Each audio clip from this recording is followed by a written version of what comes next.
ఈ వీడియోలో శాతవాహన వంశం గురించి చూడబోతున్నాం. మొదటగా శాతవాహన వంశం ఎలా ప్రారంభమైందని చూసుకుంటే సుమారు క్రీస్తుపూర్వం 28 ప్రాంతంలో సిముకుడు చివరి కన్వ రాజును ఓడించి శాతవాహన వంశాన్ని స్థాపించాడు. మౌర్యుల తర్వాత దక్కన్ అనగా దక్షిణ భారతదేశంలో శక్తివంతమైన సామ్రాజ్యాన్ని నిర్మించిన మొదటి స్వదేశీ వంశం శాతవాహనులు. శాతవాహనుల తొలి రాజధాని గోదావరి నది ఒడ్డున ఉన్న ప్రతిష్టాన, అదే నేటి పైఠాన్. సామ్రాజ్య విస్తరణ విషయానికొస్తే శాతవాహనుల తొలి శక్తివంతమైన రాజుల్లో శాతకర్ణి ఒకడు. అతను తన రాజ్యాన్ని బాగా విస్తరించి తాను చక్రవర్తినని తెలియజేయడానికి అశ్వమేధ యాగం కూడా చేశాడు.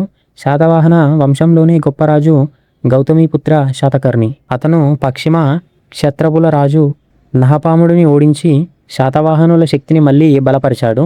ఈ విజయాల వల్ల అతనికి త్రిసముద్ర తోయపీత వాహన అనే బిరుదు వచ్చింది. అంటే 3 సముద్రాల నీటిని తన గుర్రాలు తాగినంత పెద్ద సామ్రాజ్యాన్ని పాలించిన రాజు అని అర్థం. గౌతమిపుత్ర శాతకర్ణి విజయాలను అతని తల్లి గౌతమి బాలశ్రీ నాసిక్ ప్రశస్త్రిలో నమోదు చేసింది.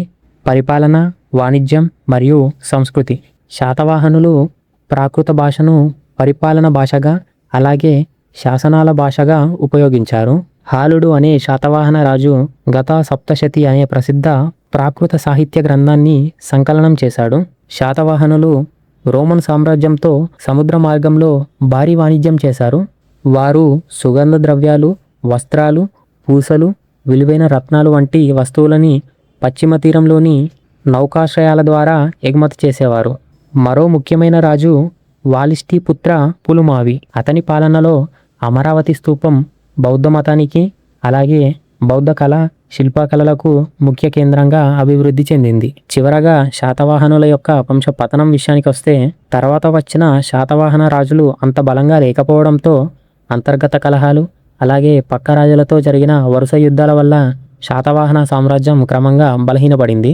సుమారు క్రీస్తు శకం 3వ శతాబ్దంలో శాతవాహన సామ్రాజ్యం పూర్తిగా క్షీణించింది.